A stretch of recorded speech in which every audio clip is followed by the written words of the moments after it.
Valley Border Patrol sector reaching their breaking point. Agents reporting close to 1,600 apprehensions a day, with thousands of migrants being released in McAllen, Harlingen, and Brownsville. Some in the community, including Bishop Daniel Flores, continue to lend a helping hand to the migrants. Our Marlene Rodriguez has the story.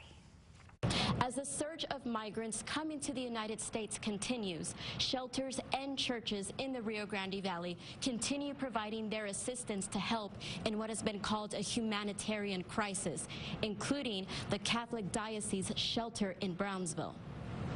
The crisis that we sometimes call it is very complex in the sense that there's a crisis in families in Central America, and that's causing them to move. A lot of that has to do with violence.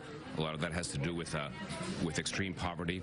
And then there's the difficulty that families face as they try to basically establish conditions for their children. The Ozanam Center is a homeless shelter that serves individuals and families in the area in need of emergency housing assistance. It is located on a 6-acre site owned by the Catholic Diocese of Brownsville that holds a maximum capacity of 200 people. Recently, they've assisted thousands of immigrants.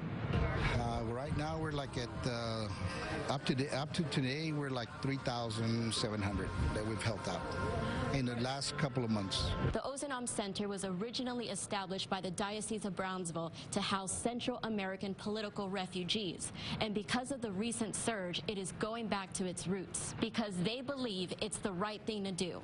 That these are kind of the aspects of a reform that we're asking Congress. It's their responsibility. It's the government's responsibility to the Congress and to the executive branch to kind of come up with something that is both humane and that maintains the rule of law.